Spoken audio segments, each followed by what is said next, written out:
In the past 5 years, 9 governments in Africa have been overthrown in military coups: Mali, Guinea, Sudan, Burkina Faso, Niger, Chad, Gabon, Guinea-Bissau, and each time something notable happened immediately after. Russian flags appeared in the streets. Wagner Group mercenaries landed at the airports. French ambassadors were expelled, and American officials gave carefully worded statements about their deep concern. This is not a coincidence. This is a competition, and Africa, a continent of 54 nations, 1.4 billion people, and the largest reserves of critical minerals on Earth, has become the arena in which the great powers of the 21st century are fighting for position. The scramble for Africa is not history. It is happening right now, and this time, the stakes are higher than they have ever been. To understand why Africa matters so much right now, you have to understand what it actually contains. The Democratic Republic of Congo holds 60% of the world's cobalt, the mineral without which you cannot make the battery in your electric vehicle or your smartphone. Zimbabwe has some of the largest platinum reserves on Earth. South Africa holds the majority of the world's manganese and chrome. Guinea contains the single largest deposit of iron ore ever discovered. Tanzania, Mozambique, and Senegal are sitting on natural gas fields that have barely been touched. And then there is the land itself. Africa contains 60% of the world's uncultivated arable land, the last great frontier of agricultural expansion on a planet whose population is still growing and whose food systems are already under stress. If you're China, trying to feed 1.4 billion people and build the batteries that will power your electric vehicle industry. If you are the United States, trying to break your dependence on Chinese mineral processing. If you are Russia, trying to rebuild geopolitical influence after decades of post-Cold War retreat. Then Africa is not a charity case. Africa is the most strategically important continent on Earth, and everyone with long-term ambitions has understood this at roughly the same time. China got there first, and it got there early. While Western governments were focused on counterterrorism and democracy promotion through the 2000s and 2010s, China was writing checks. Roads, railways,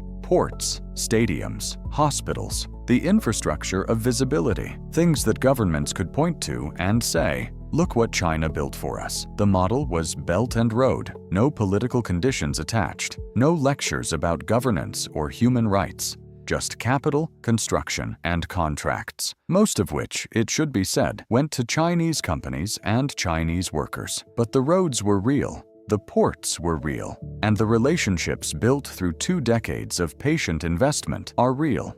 By 2023, China was Africa's largest trading partner, its largest source of infrastructure finance, and the dominant external power across most of the continent's resource extraction industries. 40% of African debt is owed to Chinese lenders. The ports of Djibouti, Hambantota, and Dar es Salaam carry Chinese strategic fingerprints, and in country after country, the mobile networks, the payment systems, and the surveillance infrastructure were built by Huawei. This is not philanthropy. This is the long game, and China has been playing it with a consistency and patience that Western democracies, lurching between 4-year electoral cycles and shifting foreign policy priorities, have found almost impossible to match. Russia's approach is different. Cruder, faster, and in some ways more effective in the short term. Where China builds ports, Russia sends soldiers. The Wagner Group, the private military company run by Yevgeny Prigozhin until his very convenient plane crash in 2023, embedded itself across the Sahel and Central Africa as a security provider of last resort. Governments facing insurgencies, coups, or simply the desire to stay in power without Western conditions attached found in Wagner something that Western partners would not offer: unconditional muscle. No elections required. No human rights reports, just results, paid for in mining concessions and access to gold, diamonds, and uranium. In Mali, Wagner replaced French special forces after the coup government expelled Paris. In the Central African Republic, Wagner fighters protect the president and work the gold mines simultaneously. In Sudan, Russian influence runs through the paramilitary rapid support forces that have been waging what the United Nations has called one of the worst humanitarian catastrophes in the world. After Prigozhin's death, Wagner was reorganized under direct Kremlin control as the Africa Corps. The business model did not change. If anything, it became more systematic. The Sahel coup belt, the string of military governments running from Mali through Burkina Faso to Niger, has become, in practical terms, a Russian sphere of influence in the heart of West Africa. French troops who spent a decade fighting jihadist insurgencies were expelled. American Special Forces bases were asked to leave. And in the vacuum, Russia arrived with flags and mercenaries and talking points about sovereignty and anti-colonialism that land in countries that remember European colonialism viscerally, with more force than Western officials want to admit. The United States, for its part, is late, not absent, but late. The Biden administration launched the Lobito Corridor, a major railway and infrastructure project connecting Angola, the Democratic Republic of Congo, and Zambia, a direct counter to Chinese Belt and Road investment in the region. The G7 has pledged hundreds of billions in infrastructure financing for the Global South under the Partnership for Global Infrastructure and Investment. These are serious commitments. They are also arriving into a continent where China has a 20-year head start and Russia has exploited every governance gap with ruthless efficiency. The deeper problem is that Western engagement with Africa has historically come wrapped in conditions: democracy benchmarks, anti-corruption requirements, human rights assessments. These conditions are not wrong, but they are slow, and they create an opening for any actor willing to engage without them. African governments are not passive recipients in this competition. They are players, and many of them have learned to play the great powers against each other with considerable sophistication. Ethiopia courts China for infrastructure, the IMF for debt relief, and the Gulf states for investment simultaneously. Rwanda sells security services across the continent while maintaining tight relationships with both Washington and Beijing.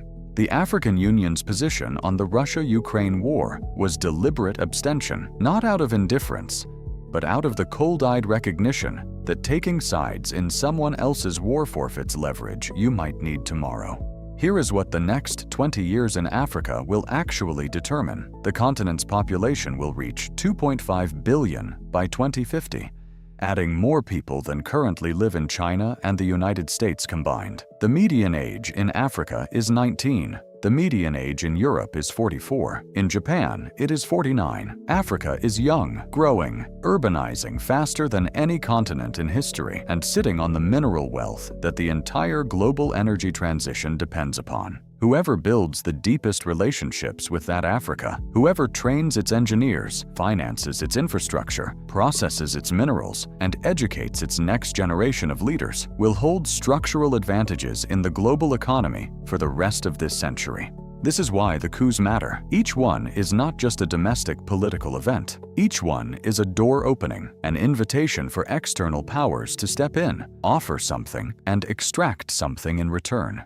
The tragedy is that the something extracted is usually the one thing the continent can least afford to give away: the sovereign control of its own resources and its own future. There is a version of this story with a different ending. A version where African nations use the competition between great powers to negotiate better terms, higher royalties, more local processing, more technology transfer, more genuine partnership, rather than extraction with a smile. A version where the African Continental Free Trade Area, the largest free trade zone by number of countries in the world, becomes the foundation of an internal market large enough to give African governments the leverage they have historically lacked. A version where the infrastructure being built by China, by the West, by Gulf sovereign wealth funds actually serves African populations rather than simply connecting mines to ports. That version is possible. Parts of it are already being written, but it requires something that has historically been in short supply in the relationship between Africa and the rest of the world. It requires the world to engage with Africa as a partner rather than a prize. The competition is intensifying. The stakes are rising. The question of which version of this story gets written